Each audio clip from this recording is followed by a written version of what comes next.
afternoon. Thank you for coming. First of all, if you are here, thank you for being here to help us teach our young people about patriotism. All right. Second, if you are here as a veteran or a veteran's family or an active duty person or an active duty spouse, thank you for the freedoms that you have protected and provided to us. And thank you for coming to be our guest. Today is about you. All right? And we want you to understand that. I want you to know right from the beginning, okay, we did not invite you here to be critical of you or to condemn in any way what you have done. You are here today to be appreciated. And I understand in today's society, when you agree to come and be recognized as a veteran, or you come to something that is supposed to be patriotic, you're not exactly sure what you're going to get. All right, so let me just tell you, you will be red, white, and blue. We will be unashamedly proud to be Americans. We will be unashamedly thankful for what you have done for us. That's what you've been invited here today to help us do. The program today is kind of a walk through the historical documents that outline our freedoms. It's very easy for us to talk about, thank you for our freedom, thank you for our freedom, thank you for our freedom. And we don't really know what we're talking about. I'm not a communist, so I guess I'm okay, right? So today we're going to start with the Mayflower Compact, the first written agreement to self-government. We're going to venture into Patrick Henry and the Declaration. Then we're going to venture into the Bill of Rights. We'll end up coming through Gettysburg and to John F. Kennedy's inaugural address, "Ask not what your country can do for you." So hopefully today, somewhere along the way, you'll be reminded of the freedoms that we're saying thank you for, and these young people will be reminded, what is it exactly that I'm supposed to be appreciative of? All right, what did these people protect? So that's what you've been invited here for today, and again, we thank you, because without you coming, we could not teach some of these things to these young people. So you're invited to a patriotic program. I'm going to invite you to stand, and we're going to begin with our national anthem.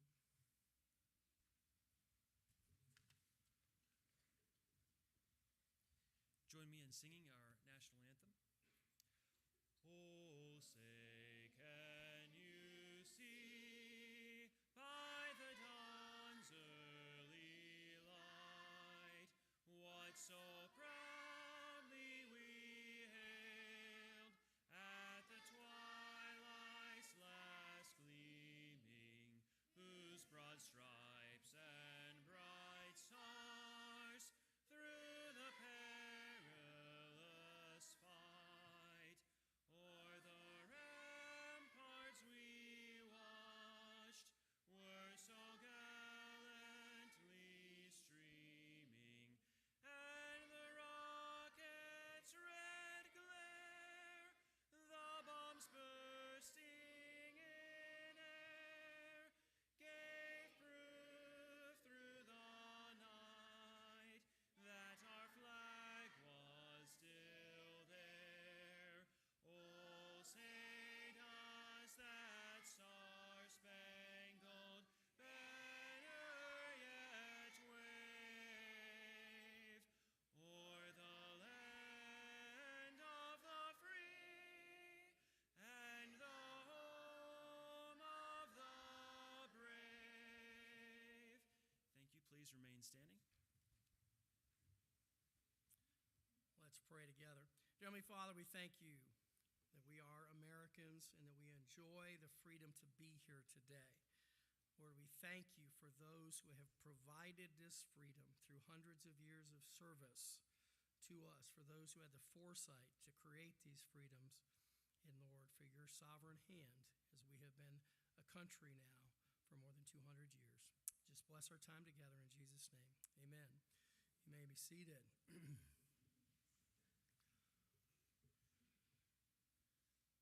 This is my 42nd year in education.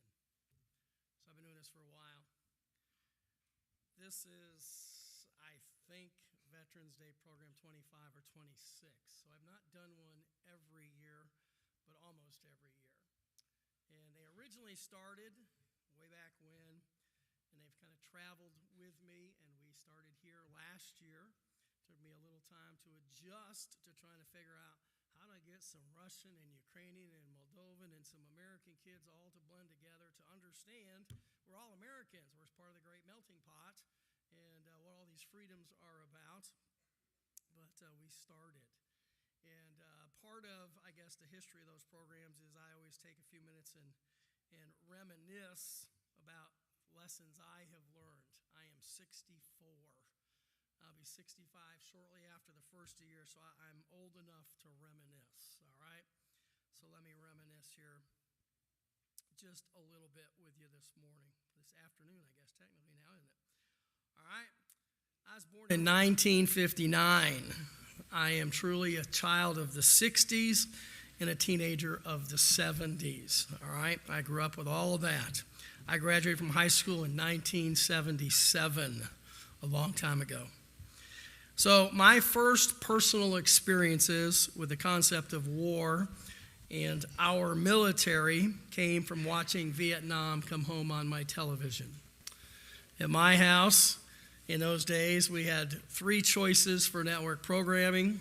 We chose to watch CBS News with Walter Cronkite, and so every night it ended with, and that's the way it is, or was on whatever that date happened to be. And then we listened to my dad correct all of whatever nonsense had been espoused on TV about our military and about what was or was not going on in Vietnam. And through that process, I developed appreciation for what you all do, what you all have done. Growing up really into the 70s, I have seen some things I have shared with these young people. Some of you may have experienced coming home from Vietnam. I've seen soldiers spit on. I've seen rocks thrown at them. I've seen all of everything that is not the grand and wonderful welcome home that you should have gotten coming home from Vietnam or from anywhere else. So obviously that made an impression on me. Our program today is entitled America's Godly Spirit of Patriotism. I've already told you it's a collection of historic documents and things that we have put together to try to focus on the freedoms that we have. What are those freedoms? They're not just generically talked about. They are very specifically laid out for us in various forms of documentations. Let me remind you that these folks behind me and down here on the floor, these are not professional actors.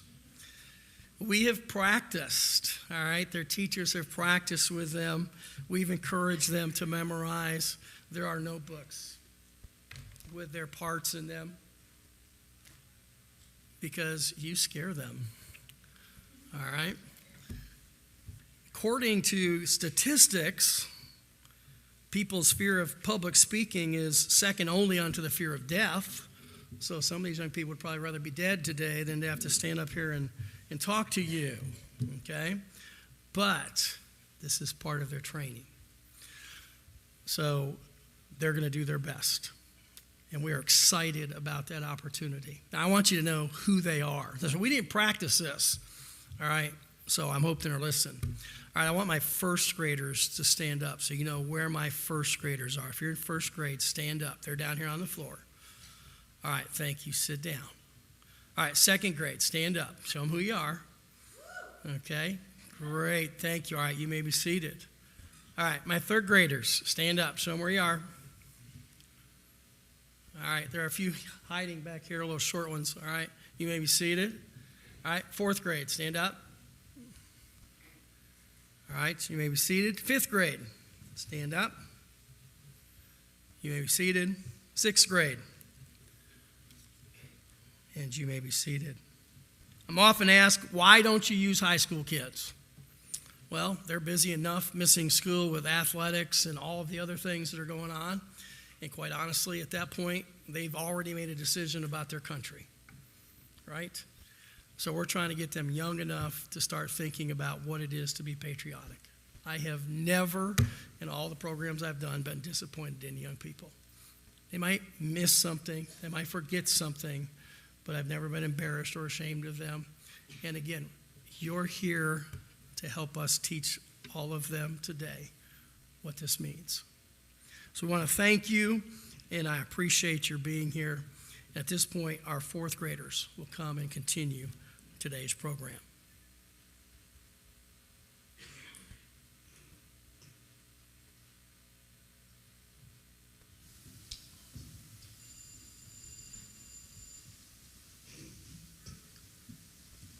From the earliest days of our founding, America has been led by men of faith who understood that answering the call to service often required personal sacrifice.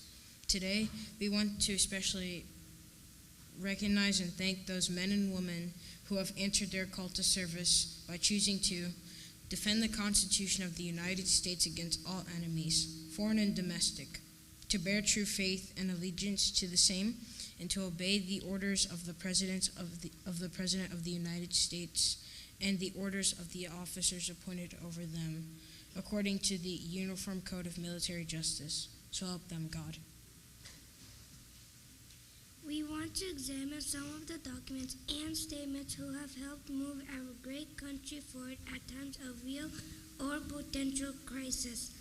As we present these excerpts, we hope that you are filled with the renewed spirit and of patriotism and the desire to fulfill God's command, to love your neighbor as yourself, and to treat him or her in an appropriate manner.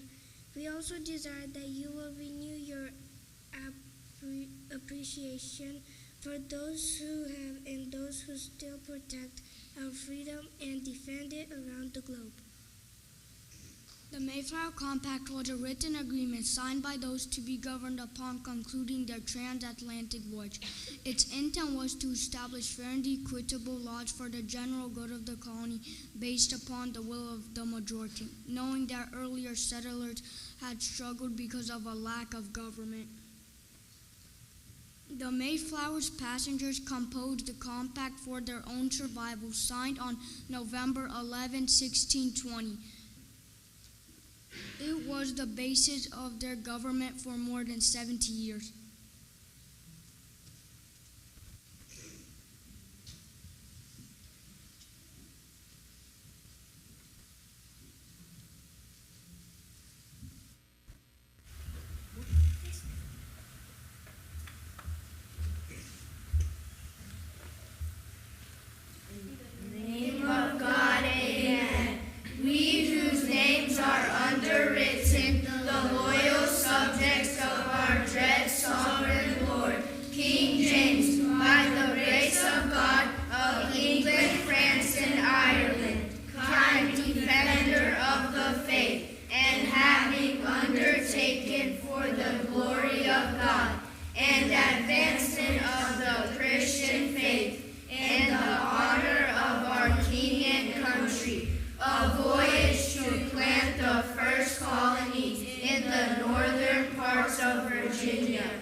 In the reign of our sovereign Lord, King James of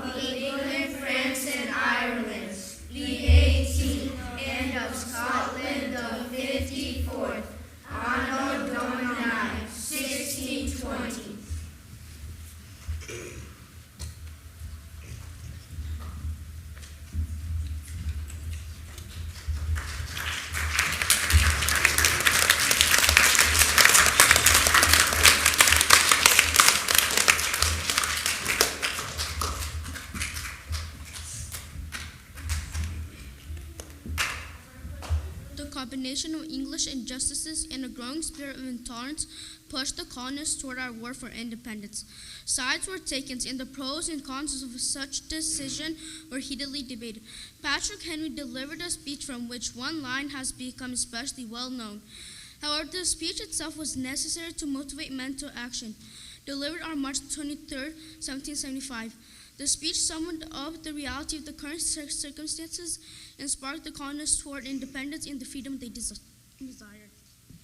Give Me Liberty or Give Me Death by Patrick Henry. This is no time for ceremony. I consider as nothing less than a question of freedom or slavery, and in a proportion to the magnitude of the subject ought to be the freedom of debate. It is only in this way that we can hope to arrive at truth and fulfill the great responsibility which we hold to God and our country. Should I keep back my opinions at such a time, I should consider myself as guilty of treason towards my country, and of an act of disloyalty toward the majesty of heaven, which I revere above all earthly kings. I have but one lamp by which my feet are guided, and that is the lamp of experience. I know of no way of judging of the future but by the past, and judging by the past. Let us not deceive ourselves, sir. These are the implements of war and subjugation. They are meant for us. They are sent over to bind and rivet upon us those chains which the British have been so long forging. Let us not deceive ourselves. Sir, we have done everything to avert the storm which is now coming on. We have petitioned, we have remonstrated, we have supplicated, we have prostrated ourselves before the throne. Our petitions have been slighted, our remonstrances have produced additional violence, our supplications have been disregarded, and we have been spurned with contempt from the foot of the throne. There is no longer any room for hope. If we wish to be free, if we mean to preserve those privileges from which we have been so long contenting, we must fight. An appeal to arms and the God of hosts is all that is left us. We require the means of effectual resistance by lying supine on our backs and hugging the delusive phantom of hope until our enemies have bound us hand and foot. Sir, we are not weak if we make a proper use of those means which the God of nature has placed in our power. 3 millions of people armed in the holy cause of liberty and in such a country as that which we possess are invincible by any force or any enemy can send against us. We shall not fight our battles alone. There is a just God who presides over the destinies of the nations and who will raise up friends to fight our battles for us. The battle, sir, is not to the vigilant. It is to the strong alone. It is not to the strong alone. It is to the vigilant, the active, the brave. There is no retreat. The war is inevitable, and let it come. Is life so dear or peace so sweet as to be purchased at the price of chains and slavery? Forbid, O Almighty God. I know not what course others may take, but as for me, give me liberty or give me death. Following the lead of such inspirational statesmen, the American colonists progressed toward war and the freedom it would bring. In announcing our intentions to the British, we sought for a common ideal in a document that contained what would become the spirit of America. Thomas Jefferson authored our Declaration of Independence, and on July 4, 1776, was accepted as our formal statement of grievances and the assertion that we not only should be free, but that in the eyes of God we had earned that right. From the Declaration of Independence, July 4, 1776. When in the course of human events it becomes necessary for one people to dissolve the political bands which have connected them with another and to assume among the powers of the earth the separate and equal station to which the law and the law of nature entitle them. A decent respect to the opinions of mankind requires that they should declare the causes which impel them to the separation. We hold these truths to be self-evident, that all men are created equal, that they are owned by their Creator with certain unalienable rights, that among these are life, liberty, and the pursuit of happiness. That to secure these rights, governments are instituted among men, deriving their just powers from the consent of the governed. That whenever any form of government becomes destructive of these ends, it is the right of the people to alter or to abolish it, and to institute new government, laying its foundations on such principles, and organizing its powers as to them shall seem most likely to affect their safety and happiness. In every stage of these oppressions, we have petitioned for redress in the most humble terms. Our repeated petitions have been answered only by repeated injury. We have warned them. We have reminded them of the circumstances of our settlement here. We have reminded them of this. We have appealed to their native justice. They too have been deaf to the voice of justice. We must hold them as we hold the rest of mankind, enemies in war and peace and friends.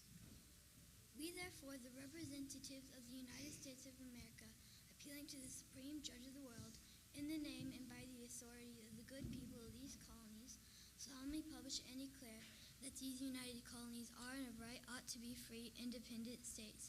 For the support of this declaration, with a firm reliance on the protection of divine providence, we mutually pledge to each other our lives, our fortunes, and our sacred honor. 56 men bravely signed the Declaration of Independence. After doing so, 5 were captured or imprisoned during the war that followed. 9 died of wounds or hardships resulting from the war. 12 lost their homes. 17 lost everything they owned. Every one of them was hunted, and most were driven into hiding. They were offered immunity, rewards, the return of their property, or the freedom of their loved ones if they renounced their position and deserted the cause. No one did. Not one of those men broke his pledge.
Thank you, young people. Your program says recognition of guests. So, are we ready? All right, we've got a video here, and it's going to play the military hymns. So, when your hymn for your branch of service is played, we're going to ask you to stand and be recognized, please. And then when that's done, I'll come back and recognize you a little further, but let's play that video.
All right. Hopefully you recognized your hymn and stood up.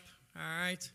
Now, let's get a little more personal with you so our students can appreciate a little bit more about you. Now, I don't think any of you look old enough to have been in World War II, but anybody here that old and you made it to be part of the greatest generation, and I'm just missing you serve in World War II? All right. Thank you. Wow. Okay. Thank you. Thank you. All right.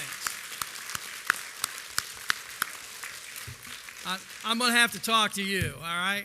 I have some questions I always ask our World War II folks. I need to see you afterwards. All right. Now, in the past, I tried to name them all, and I got in trouble for forgetting some. So we're just going to go by decades, all right? Any of you serve in the 50s, the 1950s, stand up. All right, thank you. All right, the 1960s. You're the people I started watching. All right.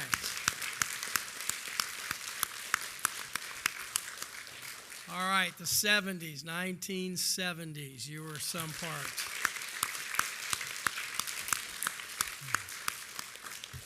All right, the 1980s. Please stand. All right. All right, the 1990s. 1990s. All right, the 2000s up through 09 up to 10. All right, good. Thank you. All right. Anybody the 2000 teens? The 2000 teens. All right. All right. Thank you. All right, young people, that group right there, you just heard about the end of the war in Afghanistan. Those are the guys, some of them that would have been there, all right? Just to put everything in perspective for you. Anything in the 2020s? All right, our only Army guy. Good. All right. Thank you. All right. Now, not drawing any artificial lines of distinction here in any way, shape, or form. All right? How many of you served 10 or more years? Please stand. 10 or more. Thank you. Thank you.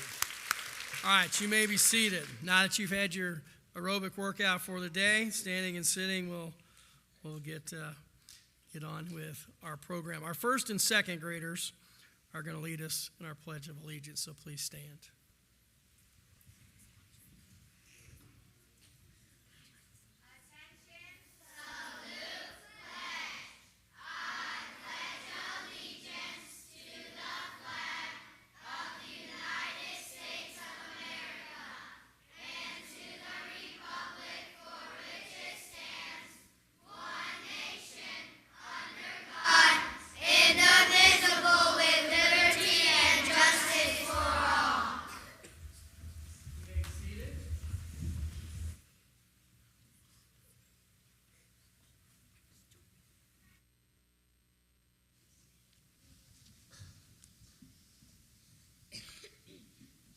Once a free and independent country, it became clear that it was in the best interest of all the states to work together and to form a government designed to meet all the needs of a growing nation, people, and world power. It was necessary for the collective thoughts of many men to be merged. The result was a construction of a document that has stood on its own as an inspiration to people around the world. This document is the Constitution of the United States of America. We, the people of the United States, in order to form a more perfect union, establish justice, ensure domestic tranquility, provide for the common defense, promote the general welfare, and secure the blessings of liberty to ourselves and our posterity. Do ordain and establish this Constitution for the United States of America. The conventions of a number of states, having expressed a desire to prevent misconstruction or abuse of its power, resolved by the Senate and House of Representatives of the United States of America, that the following articles be proposed to the legislatives of the several states as amendments to the Constitution of the United States, also known as the Bill of Rights. Amendment 1. Congress shall make no law respecting an establishment of religion or prohibiting the free exercise thereof, or abridging the freedom of speech or of the press, or the right of the people peaceably to assemble and to petition the government. Amendment 2. A well-regulated militia being necessary to the security of a free state, the right of the people to keep and bear arms shall not be infringed. Amendment 3. No soldier shall in time of peace be quartered in any house without the consent of the owner, nor in time of war, but in manner to be prescribed by law. Amendment 4. The right of the people to be secure in their persons, houses, papers, and effects against unreasonable searches and seizures shall not be violated, and no warrants shall issue but upon probable cause. Amendment 5. No person shall be held to answer for a capital or otherwise infamous crime unless on a presentment or indictment of a grand jury, except in cases arising in the land or naval forces or in the militia when in actual service in time of war or public danger, nor shall any person be subject for the same offense to be twice put in jeopardy of life or limb, nor shall be compelled in any criminal case to be a witness against himself, nor be deprived of life, liberty, or property without due process of law, nor shall private property be taken for public use without just compensation. Amendment 6. In all criminal prosecutions, the accused shall enjoy the right to a speedy and public trial by an impartial jury of the state and district wherein the crime shall have been committed, and to be informed of the nature and cause of the accusation, to be confronted with the witnesses against him, to have compulsory for process for obtaining witnesses in his favor, and to have the assistance of counsel in his defense. Amendment 7. In the suits of the common law, where the value in the controversy shall exceed $20, at the right of the trial shall by a jury shall be preserved. No fact and tried by a jury shall be otherwise re-examined in any court of the United States. And then according to the rules of the law, Amendment 8, excessive bail shall not be required, nor excessive fines imposed, nor cruel and punishments inflicted. Amendment 9. The enumeration in the Constitution of certain rights shall not be construed to deny or disparage others retained by the people.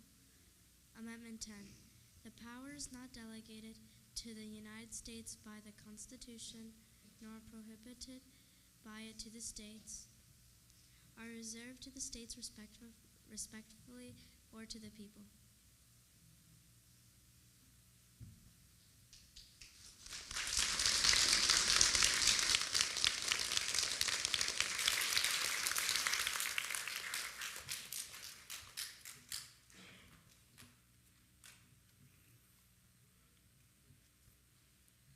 It's been said that those who fail to learn from history are destined to repeat it. We see that going on around us right now.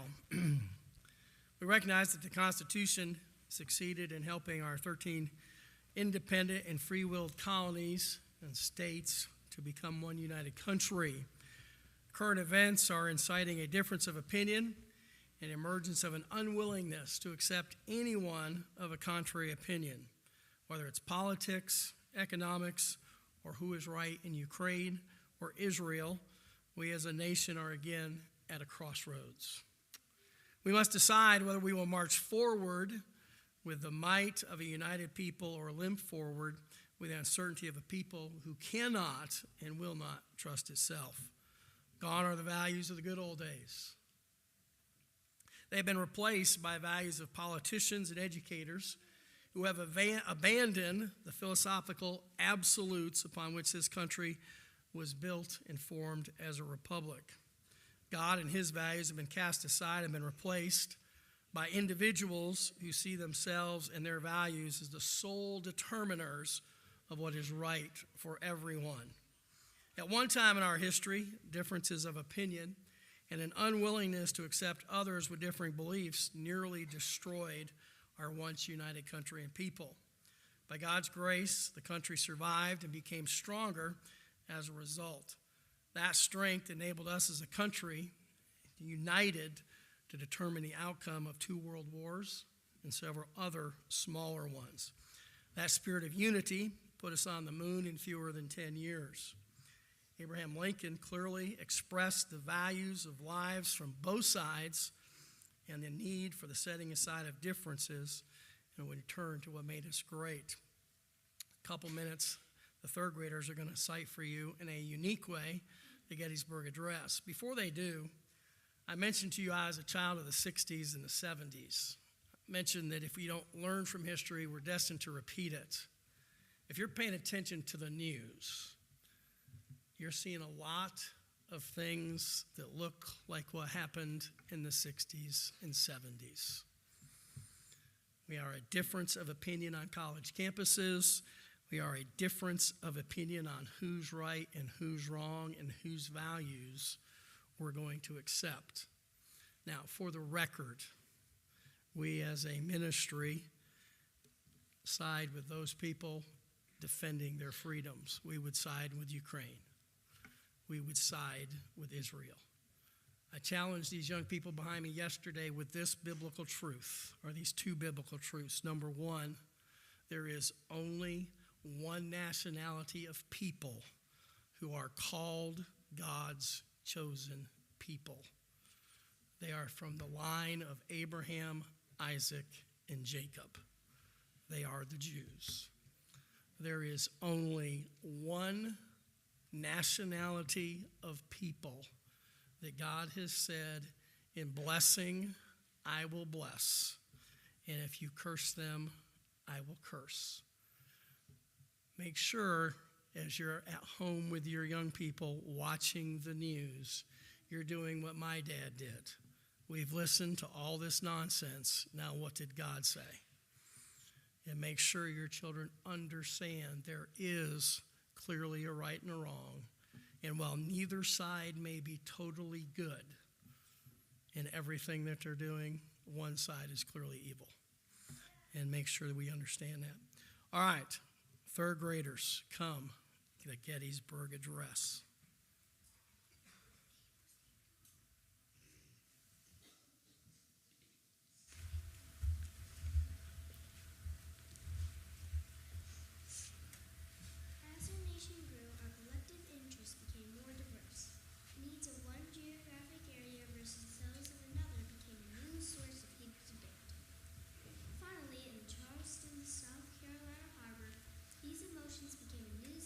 Spark for hostilities.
Perhaps no president or leader has been more inspirational than John F. Kennedy.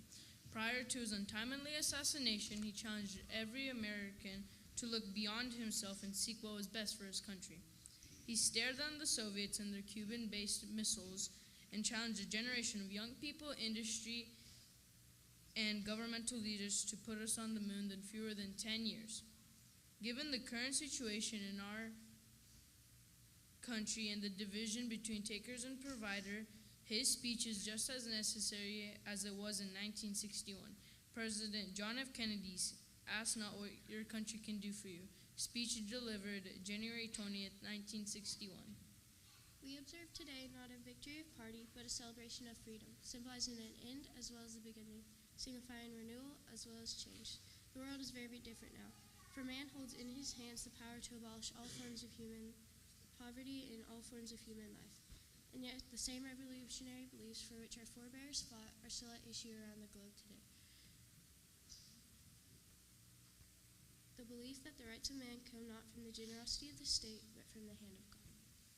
We dare not forget today that we are the heirs of that first revolution. Let the word go forth from this time and place to friend and foe alike that the torch has been passed to a new generation of Americans, born in this century, tempered by war, disciplined by a hard and bitter peace, proud of our ancient heritage. Let every nation know, whether it wishes us well or ill, that we shall pay any price, bear any burden, meet any hardship, support any friend, oppose any foe, in order to assure the survival and the success of liberty. This much we pledge and more. To those old allies whose culture and spiritual organs we share, we pledge the loyalty of faithful friends. United, there is little we cannot do in a host of cooperative ventures. Divided, there is little we can do, for we dare not meet a powerful challenge and split asunder. To those new states whom we welcome to the ranks of the free, we pledge our word that one form of colonial control shall not have passed away merely to be replaced by far more iron tyranny. We shall hope to find them strongly supporting their own freedom, and to remember that in the past those who foolishly shout power by riding the back of the tiger ended up inside. To those peoples in the huts and villages across the globe struggling to break the bonds of mass misery, we pledge our best efforts to help them help themselves, because it is right. To our sister republics south of our border, we offer a special pledge to assist free men and free governments in the castings off the chains of poverty. Let every other power know that this hemisphere intends to remain in the master of its own house. So let us begin anew, remembering on both sides that civility is not a sign of weakness and sincerity is always subject to proof. Let us never negotiate out of fear, but let us never fear to negotiate. Let both sides explore what problems unite us instead of elaborating those problems which divide us. All this will not be finished in the first 100 days, nor will it be finished in the first 1,000 days, nor in the life of this administration, nor even perhaps in our lifetime on this planet, but let us begin. In your hands, my fellow citizens, more than in mine, rests the final success or failure of our course. Since this country was founded, each generation of Americans has been summoned to give testimony to its national loyalty. The graves of young Americans who answer the call to service surround the globe.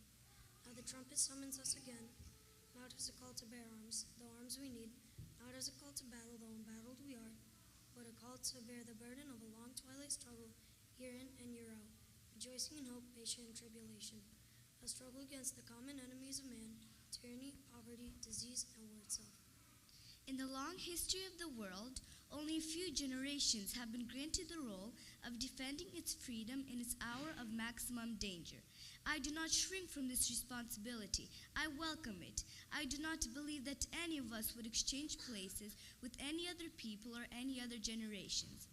The energy, the faith, the devotion which we bring to this endeavor will light our country and all who serve it, and that glow from that fire can truly light the world.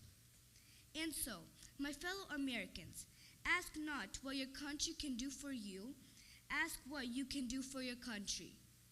My fellow citizens of the world, ask not what America will do for you, but what together we can do for the freedom of man.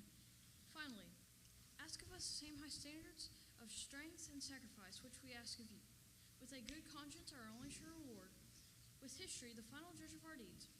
Let us go forth to leave the land we love, asking His blessing and His help, but knowing that here on earth God's work must truly be our own.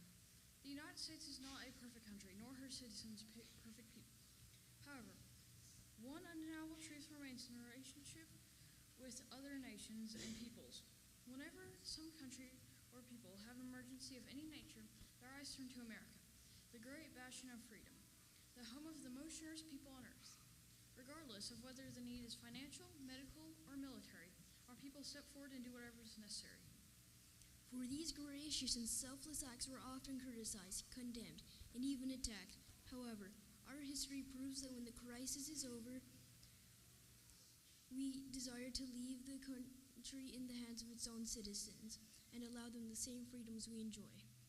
We hope that today's program has reminded you of the greatness of our country and the greatness of the individuals who so willingly have served and continue to serve her and her citizens.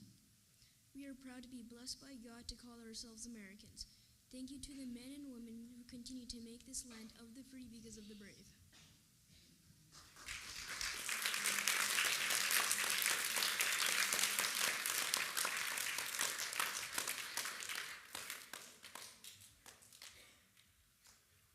All right, young people, you survived public speaking. Good job. All right. Now, on that side, I know some of them were a little harder to hear than others. Some of them were a little harder maybe to understand. We did try to get them to actually open their mouths when they spoke, but I told you when you started, you scare them. All right? It's easier in an empty classroom with just your classmates than it is in an auditorium with you all. But thank you for being here. We hope you have been encouraged. Now, I told you at the beginning we did not come to condemn you or to criticize you in any way, shape, or form, and I thanked you for being here. Now I have a request to make of you. And this has been a request that we have done every year that I have done a Veterans Day program. It is easy for us to generically assume freedom without knowing what it means. It is easy for these folks to just generically walk through life with faceless, nameless people providing those freedoms. So our request for you is if you are able, if you are a military veteran or the spouse of a veteran and you'd like to join your spouse, we would like for you to form a receiving line across the back of the auditorium. We're going to let these young people come by, look at your face, shake your hand, and tell you thank you. Now, I do this to people I don't know. I see hats different places. I frequently go home and tell my wife, I have done it again. I have made a grown man cry by stopping and telling him or her in some cases, thank you. I continue to be, I probably shouldn't be, but I continue to be amazed at the ignorance of our American citizenry. I was out with my wife the other night, and there was a gentleman seated at a table, and he had an airborne hat on. And so I stopped and thanked him. He had been a member of the 82nd, and I stopped and thanked him and made the comment that not only did you survive basic, you survived, dropping and parachuting and all of everything that airborne has done. And the waitress in the restaurant looked at me like she had no clue what I was talking about or what the insignia on the front of his hat meant. And we don't want these folks to grow up without faces to the people who provided their freedom. So thank you for coming. And if I may, would you please form a line for us in the back, and we will let these young people come and thank you. So if you are a veteran and you're able to stand for a few minutes, if you would come back here and line up by where Pastor Creed is right now, just go ahead, stand up and walk right back there. All right. we're going to give these folks a chance to put some faces to what a military person looks like, okay? All right, first and second grade, we're going to go that way, across, downstairs to your classrooms. So first and second grade, you can go and get us started. All right, just sit. We talked about this yesterday, right? Just sit. We'll get you out of here. Good job. Proud of y'all. All right? Job well done. We made it. All right? Y'all have done it. What? No, not right now. We're going to just sit right here for right now. Okay? Okay? First, second grade. We're going that way.